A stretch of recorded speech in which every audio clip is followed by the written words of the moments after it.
It's on here now. The goalkeeper's beat, and South Africa have got Shagger Sport 2010.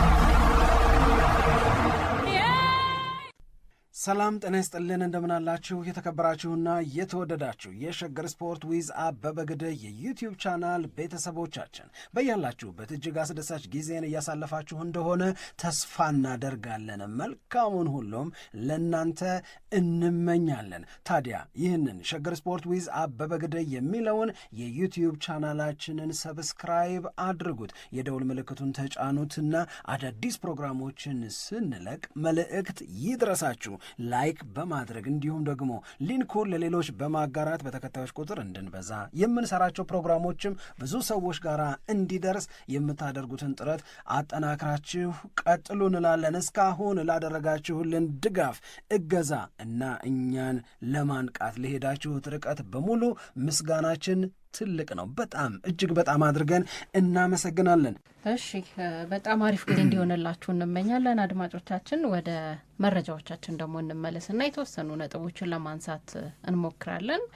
ከተጫዋቾች ጉዳት ጋር በተያያዘ አሁንም ይሄ የኢንተርናሽናል ብሬክ ስለሆነ አንዳንድ የሚሰሙ መረጃዎች አሉ። በእርግጥ የአድማጮቻችንም ትልቁ ጥያቄ የሆነው የገብርኤል ማጋሃሊሽ ጉዳይ እንደሆነ በሚመጡት ቴክስቶች እያየን ነው። እኛም ደግሞ ምን አዳዲስ ነገር አለ የሚለውን ለማየት ሙከራ አድርገናል። ምክንያቱም የአርሰናል ደጋፊዎች በጣም አሳስቧቸዋል። ትላንትና ያነሳናቸው ምክንያቶች አሉ። ለምን ገብርኤል ማጋሃሌሽን ማጣት ለአርሰናል ከባድ ይሆናል የሚለው ላይ ውይይት አድርገናል። ግን እስካሁን ድረስ ባለው ሁኔታ ገብርኤል ማጋሃሌሽ እስከዚህ ጊዜ ድረስ ነው ከሜዳ የሚርቀው የሚል የተረጋገጠ ወይንም ጥርት ያለ ነገር የለም። በአርሰናል በኩል የተነገረ ነገር የለም። ያው ዝም ብሎ የጉዳቱን አይነት በማየት ለምን ያክል ጊዜ ከሜዳ ይርቃል የሚል የግምት መረጃዎች ትላንት እንዳነሳ ነው ለ3 ሳምንት ወይም ከዛ በላይ ለ6 ሳምንት እንደዚህ ከፍተኛ ከሆነ ጉዳቱ እስከ 6 ሳምንት ድረስ ሊቆይ ይችላል የሚል ነው እንጂ ኦፊሻል ተብሎ ገብርኤል ማጋሃሌሽ ለ3 ጨዋታ ወይንም ደግሞ ለ3 ሳምንት ከሜዳ ይርቃል የሚል ነገር በአርሰናል በኩል አልተሰማም። እንደውም ሌሎች ተጫዋቾችንም በተመለከተ መቼ ይመለሳሉ የሚለውን እንደዚሁ ቼክ ስናደርግ የገብርኤል ማጋሃሊሽ ጉዳይ የሚመለስበት ጊዜ አይታወቅም የሚለው መረጃ ነው አብሮ እየወጣ ያለው። ግን በጣም የአርሰናል ደጋፊዎች ስጋት ተሰምቷቸዋል። ሁለተኛ ደግሞ ቅድም ማድመጫችን እንዳለው አሁን ሂንካፔ ምን አይነት ተጫዋች እንደሆነ የሚያሳይበት የበለጠ እድል የተመቻቸበት ወቅት ነው። ስለዚህ የእሱን የሜዳ ላይ እንቅስቃሴ በተለየ ሁኔታ እንጠብቃለን የሚል ሀሳብ በጣም በተደጋጋሚ እየተጻፈ እየተመለከትን ያለ ነው። ስለዚህ የገብርኤል ማጋሃሊሽ ጉዳይ በዚህ መታየት ይኖርበታል ብዬ ነው የማስበው። ሪካርዶ ካላፊዮሪ ምንም የሚያሳስብ ነገር የለም። ከቶትናም ጋር ለሚደረገው ጨዋታ ሙሉ ለሙሉ ዝግጁ መሆኑ ተገልጿል። ስለዚህ ኖቬምበር 23 ላይ አርሰናልና ቶትናም በሚያደርጉት ጨዋታ የካላፊዮሪን አገልግሎት ማግኘት ይቻላል ማለት ነው። ይህም አንድ አሪፍ ነገር ነው በጣም። ከዛ በተጨማሪ የቪክቶሪ ኮሬሽን ጉዳይ በተመለከተ የቪክቶሪ ኮሬሽ ከቶትናም ጋር ለሚደረገው ጨዋታ ከኢንተርናሽናል ብሬክ በኋላ ሊመጣ ይችላል የሚሉ መረጃዎች በስፋት ሲወጡ ነበር። ግን አሁን ደግሞ ያየናቸው ይሄ ልክ እንደ ካላፊዮሪ ወይም እንደ ሌሎቹ ተጫዋቾች በዚህ ቀን ይመለሳል የሚል ጥርት ያለ የተቀመጠ ነገር የለም። ምናልባት ሊመጣ ይችላል ወይንም ደግሞ የኛውም ጨዋታ ሊያልፈው ይችላል የሚሉ መረጃዎች አሉ። ካይ ሃቨርትዝ እንደገና እሱም በዚህ በቶትናም ጨዋታ ላይ እንደሚመለስ መረጃዎችን አይተናል። ይሄም ምናልባት የኮሬሽ የማይመጣ ከሆነ የኮሬሽ ለዚህ ጨዋታ ዝግጁ ካልሆነ የካይ ሃቨርትዝ ወደ ሜዳ መመለስ ደግሞ ለአርሰናል በጣም እንደ ፖዘቲቭ ነገር መነሳት የሚችል ይመስለኛል። የማርቲን ኦዴገርድም ጉዳይ አብሮ ተነስቷል። እሱ መቼ እንደሚመለስ አልተገለጸም። ኑኒ ማዱኬ ግን በቶትናሙ ጨዋታ ላይ ይመለሳል። ገብርኤል ማርቲኔሊም እንደዚሁ ዝግጁ ናቸው የሚሉ መረጃዎችን እያየን ነው የምንገኘው። ስለዚህ በቃ የሚመለሱበት ጊዜ ያልተገለጸው አንድም ማርቲን ኦዴጋርድ ጉዳይ፣ ሁለትም የዮኮሬሽና የገብርኤል ማጋሌሽ እንደሆነ አብሮ መነሳት ይችላል ብዬ ነው። እነዚህን መረጃዎች ቅድሚያ እንመልከት፣ ብዙም ጥያቄ እየተነሳ ስለሆነ። እነዚህ ጥያቄ የተነሳባቸው የአርሰናል የተጫዋቾችን ጉዳይ በተመለከተ የእውነት አሁን የተናገርሻቸው ነገሮችን ስትመዝኙ አርሰናል በዚህ ጊዜ ከተጎዱ ተጫዋቾች ጋር በተያዘ ከሚገባበት የስጋትና የፍርሃት ስሜት ወይም ደግሞ ድንገጥ የማለት ስሜት ይልቅ ጉዳት ላይ የነበሩ የሚመለሱ ተጫዋቾች ከብዛት አንጻር በርከት ያሉ መሆናቸውን ስትመለከቱ፣ ለምሳሌ ኖኒ ማድዌኬ ኦልሞስት ሬዲ ነው፣ ካይ ሃቨርትዝ ሬዲ ነው፣ ኦዲጋርድ ሬዲ ነው እያልን ነው ያለ ነው። ስለዚህ እነዚህ ተጫዋቾች ወደዚህ ቡድን ሲገቡ አርሰናል እስካሁን ባሳየው ጥንካሬ ላይ የሚጨምረውን አቅም ስታስቢው ሞር አርሰናልን ግሬስፉል የሚያደርገው ነው አይደለም። ግን ትላንት ባልነው ምክንያት ይመስለኛል የጋብርኤል ማጋሌሽ መጎዳት እንደነዚህ ያሉ ተጫዋቾች ወደ ሜዳ መመለሳቸው እየታወቀም ጭምር በዚህኛው ከመደሰት ይልቅ ወደ ጋብርኤል ማጋሌሽ አለመኖርና ባለመኖሩ ስለሚፈጠረው ክፍተት ወይም ሊያጋጥም ስለሚችል ክፍተት መጨነቅ ላይ ትኩረታቸውን አድርገዋል ነው። ስለዚህ እነዚህን ስሜቶች ስታይ ያው በሌላ መንገድ በበጎም ባይሆን ክሬዲት የተሰጠው ነው ጋብርኤል ማጋሌሽ ማለት ነው። አሁን ዝም ብለሽ አስቢ ሳንዴ፣ ትናንትናም ስንል እንደነበረው ዘንድሮ አርሰናል ያልተጎዳበት ማን ነው? ሳሊባ ተጎድቷል፣ ቤን ዋይት ተጎድቷል፣ ካላፊዮሪ ተጎድቷል፣ እንትና ተጎድቷል፣ ሳካ ተጎድቷል፣ ኦዲጋርድ ተጎድቷል። በተለይ እንደዚህ ቋሚ የሚባሉ ተጫዋቾች እነዚህ ሁሉ ተጫዋቾች ተጎድተው መጎዳትን ቅመም ሳይለው ማሸነፍ ያለበትን ጨዋታ እያሸነፈ በደረጃ ሰንጠረዡ አስተማማኝ መሪነትን መያዝ ችሏል አርሰናል። ስለዚህ እነዚህ ጉዳቶች በሚያጋጥሙበት ጊዜ አርሰናል ቤት አሁን የተፈጠረውን አይነት ስሜት ተፈጥሮ አይተሻል። ማጋሌሽ ላይ ሲጎዳ ወይም ያጋጠመው ጉዳትን በተመለከተ የተፈጠረውን አይነት ስሜት አላየን። የአሁኑ ትንሽ ለየት ያለ፣ የአሁኑ ትንሽ በርከት ያለ ወፈር ያለ አይነት ስሜት ነው። ስለዚህ ጋብርኤል ማጋሌሽ ማለት ለአርሰናል ምን ማለት እንደሆነ የሚያሳይ ይመስለኛል። ሁለተኛው ሂንካፔን በተመለከተ ከዚህ በፊት የተጻፉ ጽሁፎች አሉ። ይሄው ልጅ ጉዳት ነበረበት በነገራችን ላይ፣ ግን አሁን ሂዝ ሬዲ ዝግጁ ነው። ግን ሂንካፔን በተመለከተ ይሄ ቢስት ብለው ነው የሚጠሩት። በቃ ለመከላከል በቃ የተፈጠረ ብለው ነው የሚጠሩት። በቃ ይሄ አሁን እንግዲህ በሬዲዮ ባይሆን ኖሮ የሚባል ነገር አለ። አውሬ ነው የሚሉሽ። በቃ እነሱ ያንን የሚጠቀሙበት በጣም ለማድነቅ ኤክስትራ ኦርዲነሪ ዲፌንዲንግ ኳሊቲ ሲኖረው ነው ለየት ያለ ከመደበኛ የምትይው የመከላከል አቅም ሳይሆን ከዛ ከፍ ያለ የመከላከል አቅም ሲኖርሽ የሚጠቀሙበት ነው። እና ልጁ እንደዛ እንደሆነ በጣም ብዙ ሰዎች ይስማማሉ። በጣም ብዙ የእግር ኳስ ባለሙያዎች በየትንታኔዎቻቸው ላይ ይህንን ነገር በተመለከተ ሀሳብ አስቀምጠዋል። ስለዚህ አርሰናል ልክ ነው፣ ጋብርኤል ማጋሌሽን ማጣት ቀላል ስሜትን የሚፈጥር አይደለም። ነገር ግን ደግሞ የሂንካፔ እዛ ቦታ ላይ የተሻለ ነገር የማድረግ እድልም ቀላል አይደለም ነው። አሁን ሂንካፔ ሁለት ኦፕሽን ነው የሚኖረው። አንድ አሴ ሴንተር ባክ ጋብርኤል ማጋሌሽን ተክቶ መጫወት ነው። ሁለት የካላፊዮሪ ጉዳይ ቀላል ነው ተብሏል አይደለ? ጉዳቱ ግን ምናልባት ለቶተንሃሙ ጨዋታ አላጣድፈውም ካለ እዛ ቦታ ላይ ወይ ስኬሊን ወይ አሁንም ሂንካፔ ነው ሊጠቀም የሚችለው። ሂንካፔ ቨርሳታይል ነው፣ ፉል ባክ መሆን ይችላል፣ ሴንተር ባክ መሆን ይችላል። ነገር ግን በሁለቱም በኩል ደግሞ በጣም የተዋጣ ስራን የሚሰራ ነው። ከሂንካፔ ኳሊቲዎች መካከል አንደኛው በዲፌንዲንግ ኳሊቲ ብቻ ሳይሆን ወይም በመከላከል ጉብዝና ብቻ ሳይሆን ይሄ ቮካል ፕሌየርስ የምትወጂ ከሆነ አንዱ ባህሪው እሱ ነው። እሱ የሂንካፔ አንዱ ባህሪው ቮካል ነው። በቃ ይናገራል።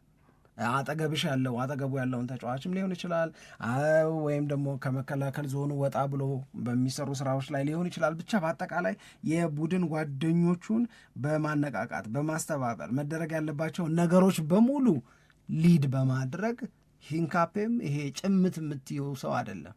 ለምሳሌ ሳሊባ ተናጋሪ ነው ይመጣልሻል። የሳሊባ ተናጋሪነት ይሄ ጮሆ እንዲያርጉ ምናምን ሲል ሳሊባ ይመጣልሽ። ሞር ካልም የሆነ ግን ስራውን ተረጋግቶ የመከላከል ስራውን በደንብ የሚሰራ ነው። ይሄም በደንብ ይሰራዋል፣ ግን ደግሞ ቮካል ነው፣ ይናገራል። ያ ደግሞ በጣም አስፈላጊ ኳሊቲ ነው። ይሄ ደግሞ ጋብርኤል ማጋሌሽ ጋር ያለ ነው። ስለዚህ ጎበዝ ተከላካይነት ብቻ ሳይሆን ይሄንን ከጋብርኤል ማግሃሌሽ አርሰናል የለመደውን የሊደርሺፕ ኳሊቲንም ሉዝ እንዳያደርግ ሊያደርገው ይችላል ብዬ ነው ማስበው እኔ።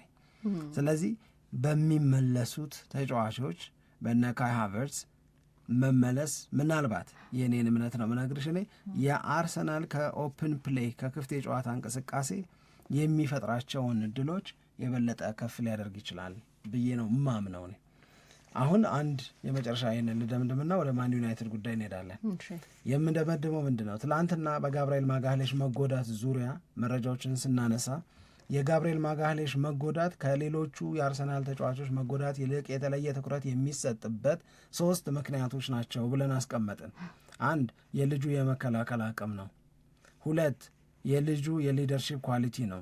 3 አርሰናል በዘንድሮ የውድድር ዓመት አብዝቶ እየታወቀበት ያለውን ከቆሙ ኳሶች ጎል የማስቆጠር አቅም ኦርኬስትሬት ከሚያደርጉ ተጫዋቾች መካከል አንደኛው ጋብርኤል ማግሃሌሽ ነው። ጋብርኤል ማግሃሌሽ አስፈጻሚ ነው፣ አቅራቢው ደግሞ ዴክላን ራይስ ነው እያለ ነው። እነዚህን 3 ነገሮች ማጣት እንዳይሆንበት ነው አርሰናልን ያሰጋዋል የጋብርኤል ማግሃሌሽ አለመኖር ብለን ስናነሳው የነበረው ታስታውሽ ከሆነ። አሁን በእኔ እምነት እና ባለኝ ንባብ ስለ ሂንካፔ የመከላከል አቅሙ ደካማ የሚባል ተጫዋች አይደለም። ያው በደንብ ስላላዩት ስጋት ሊኖራቸው ይችላል። ጋብርኤል ማግሃሌሽን በደንብ ስላዩት ብቻ ሳይሆን በደንብ ስለወደዱት እሱን ማጣት በራሱ የሚመጣውን ሰው በቀላሉ ላለመቀበል ምክንያት ይሆንሻል፣ በጣም ከወደድሽው ያኛውን ሰው ነባሩን ሰው። ስለዚህ በእኔ እምነት ግን በተሰጠው አጠቃላይ ትንታኔ ሂንካፔ ይህንን የመከላከል ስራ ከዊሊያም ሳሊባ ጋር ሆኖ በደንብ አድርጎ ሊወጣው ይችላል ብዬ ነው ማስበው። በተለይ ከቶተናም ከባየር ሚዩኒክ እናም ደግሞ ከቼልሲ ጋር በሚደረጉ ጨዋታዎች በእኔ እምነት እነዚህ 3 ጨዋታዎች ናቸው ግፋ ቢያልፉት ጋብርኤል ማግሃሌሽ።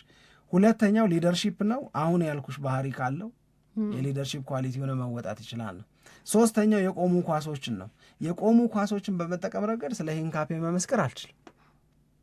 የቆሙ ኳሶች ላይ የሚፈጠረው ስጋት፣ ምክንያቱም የአርሰናል ዋነኛ የጎል ምንጭ ከቆሙ ኳሶች የሚገኙ ከሆነ ይሄኛውን ኮምፐንሴት የሚያደርገው ሊክሰው የሚችለው ሊያጣፋላቸው የሚችለው የነ ካይ ሃቨርትዝ የነ ማርቲን ኦዲጋርድ እና የነ ማድዌኬ መምጣት፣ የእነዚህ ልጆች መመለስ ደግሞ አርሰናል የቆሙ ኳሶች ላይ የነበረውን ዲፔንደንሲ በተወሰነ ደረጃ ሊያስተካክለው ይችላል፣ ወደ ባላንስ ሊያመጣው ይችላል። ምክንያቱም እነዚህ 3ቱም ፈጣሪዎች ናቸው።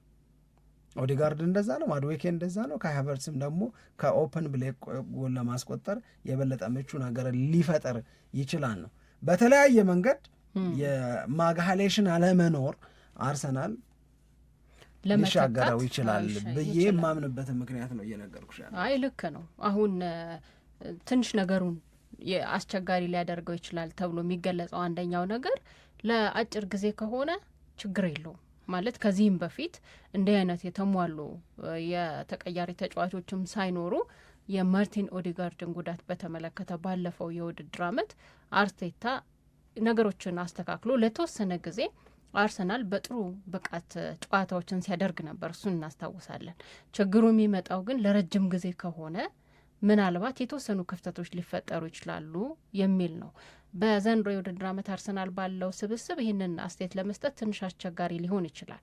ግን ጋብርኤል ማግሃሌሽ ሲሆን ረጅም ለምሳሌ አሁን ለ6 ሳምንት ወይ እንደዚህ ረጅም ጊዜ ከሜዳ ርቆ የሚቆይ ከሆነ ክፍተቱን ግን በተወሰነ መንገድ ልናየው እንችላለን። የ3 ሳምንት ጉዳይ ከሆነ ግን ያንን የምናስተውልበት እድል ሌሎቹ የአርሰናል ተጫዋቾችና አርቴታ ላይሰጡን ይችላሉ ተብሎ እየተገለጸ ነው የሚገኘው። አናቅም ለምን ያክል ጊዜ እንደሚቆይ፣ ግን በቆየበት አጋጣሚ ምናልባት ረጅም ጊዜ የሚቆይ ከሆነ የተወሰኑ ክፍተቶች ሊታዩ ይችላሉ ነው።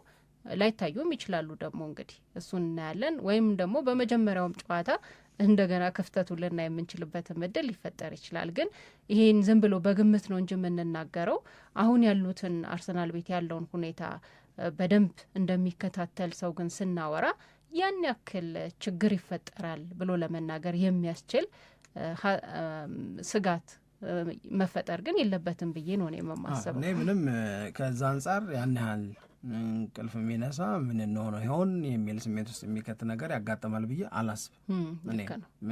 እኔ አላስብም። እንደውም አሁን አርሰናል ቤት ያሉ ተጫዋቾች በየቦታዎቻቸው ላይ ባሉ ጥሩ ጥሩ አማራጭ ተጫዋቾች ምክንያት ተጎድተው ብዙ ከሜዳ መራቅ አይፈልጉም። እነሱ አዲሱን ጣዕም እንዲለመድ አይፈልጉም። አመኘኝ ይህንን አይፈልጉም። ለምሳሌ ሳካ ማድዌኬ በጣም እንዲለመድ ግራ መስመር ላይ አይፈልግም። ማጋሃሌሽን በተመሳሳይ ሂንካፔ እዛ ቦታ ላይ እንዲለመድ አይፈልግም። አውቃለሁ በቦታቸው ላይ ተቀባይነት የነሱ ነው፣ ቅድሚያ ለነሱ ነው፣ የመጀመሪያ ተመራጮች ናቸው፣ የመጀመሪያ ተፈላጊዎች ናቸው። ነገር ግን ከዚህ በፊት ስለ ሉዊስ ስኬሊ ስናወራ እንደነበረው ሉዊስ ስኬሊ ምንም የሚያስቀምጠው ነገር የለም፣ በአምናው ጉብዝናው ነው ያለው አለ። ግን ካላፊዮሪ ከጠበቅኩት በላይ ሆኖ ሲመጣ ስኬሊን ምን ላድርገው አለ። አሁን ስኬሊ የሚያገኛትን አጋጣሚ በደንብ አድርጎ ይጠቀምባታል፣ ካላፊዮሪን በልጦ የመሰለፍ ዕድልን ለማግኘት ማለት ነው። በቃ የዛ መስመር የግራ መስመሩ ዋና ሰው መሆን ስለሚፈልግ ማለት ነው። ገብቶሻል? ስለዚህ አሁን ሳካም ጋር እንደዛ ነው። ኦዲጋርድ ጋር ብትሄጂ ማድዌ እንትን አለበት፣ ኢዚ አለበት። እያንዳንዱ ቦታ ላይ አርሰናል እኮ ሰዓት የራሱ ሰዎች ናቸው ያሉት። ኢቭን ዮኮሬሽ አሁን ካይ ሃቨርትዝ ከተመለሰ የካይ ሃቨርትዝ መመለስ ስጋት ውስጥ ይከተዋል። ማንም የማይሰጋ የለም። ስኳድ ማስፋት ማለት ስኳድ ማጠንከር ማለት ይህንን አይነት ስሜት በተጫዋቾች ዘንድ ፈጥረሽ እያንዳንዱ ቦታ ላይ ያሉሽ አማራጭ ተጫዋቾች ፐርፌክትሊ ፊት ሆነው እንዲጠብቁሽ ማድረግ ነው፣ ሌላ ነገር አይደለም። እሺ፣ ስለዚህ በዚህ መንገድ መታየት አለበት ነው።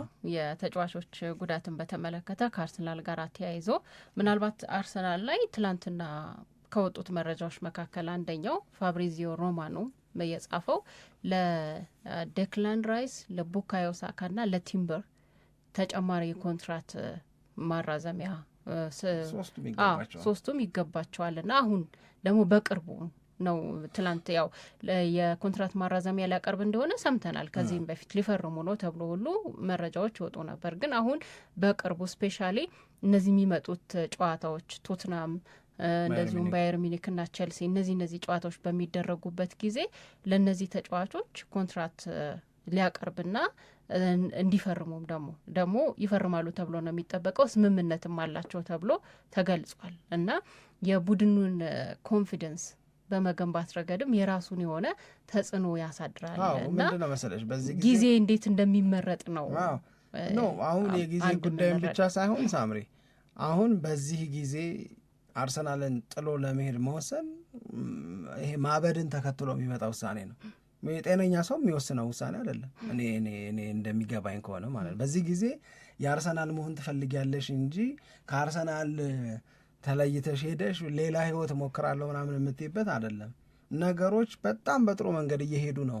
የእውነት ለመናገር የዚህ ወቅት የአርሰናል መሆን መታደል ነው። በዚህ ወቅት የአርሰናል መሆን በተጫዋችነት፣ በዚህ ወቅት የአርሰናል መሆን በአሰልጣኝነት፣ በደጋፊነት ምናምን፣ ምክንያቱም ይሄ የፍሬው ዘመን ነው በቃ ብዬ ነው ማስበው። ስለዚህ አሁን ዴክላን ራይስ እንደዚሁም ደግሞ ቡካዮ ሳካ ወይም ደግሞ እንዳልሽው ጁሪያን ቲምበር አርሰናልን ለቀው ሊወጡ የሚችሉበት ምንም አይነት ምክንያት የላቸውም። ይሄ አሁን የእውነት ለመናገር የዛሬ 4 ዓመትም የዛሬ 3 ዓመትም ትረስት ዘ ፕሮሰስ ትባያለች። አሁንም ትረስት ዘ ፕሮሰስ ብትባይ የትኛው ነው ልብሽ የሚያምነው? አሁን ይሄኛውን ፕሮሰስን ያምነዋል። አሁንማ ይሄንን ፕሮሰሱ በቃ አሁን አለማመንም አትች። ስለዚህ አሁን የአርሰናል ተጫዋች ማንም አያሰጋ። አንድሪያ ቤርታ ለፍተው አይደለም ዴክላን ራይስን ቲምበርን እና ሳካን የአርሰናልን ኮንትራት እንዲፈርሙ የሚያደርጉ ምንም የሚያለፋ ነገር የለውም።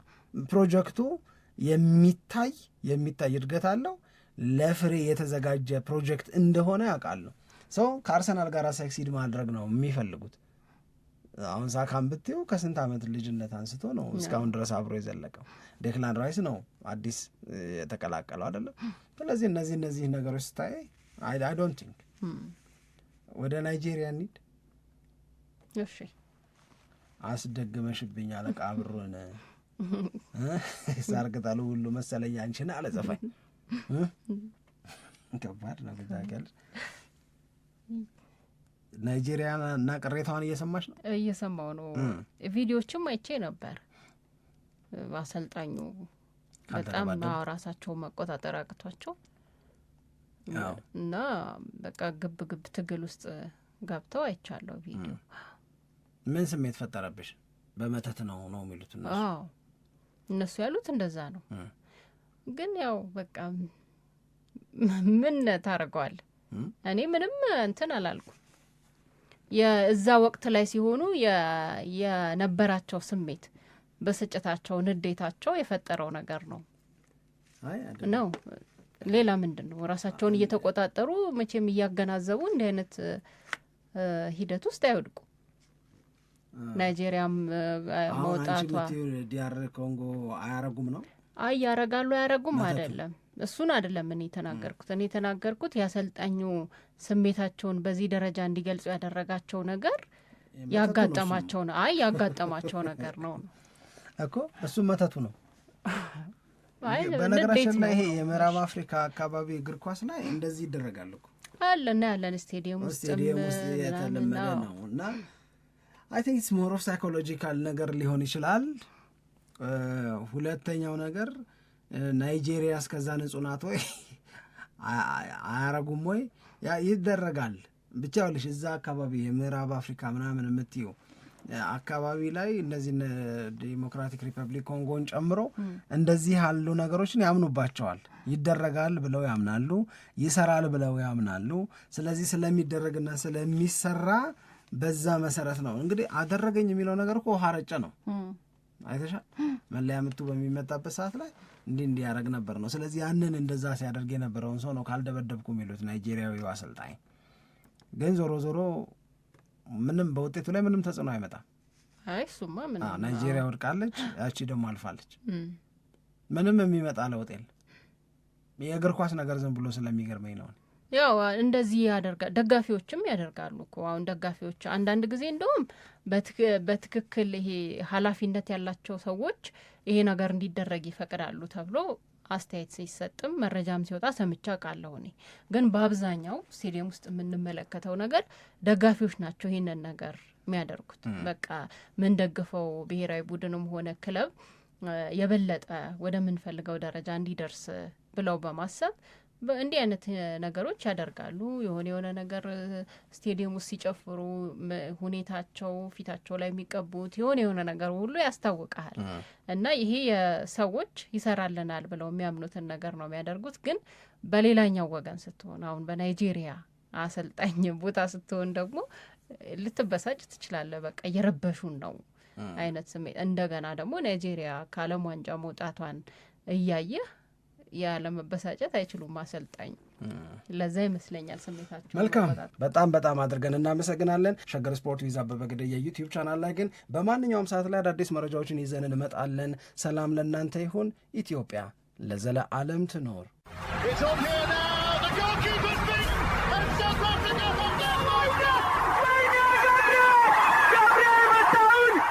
Share Sport 2010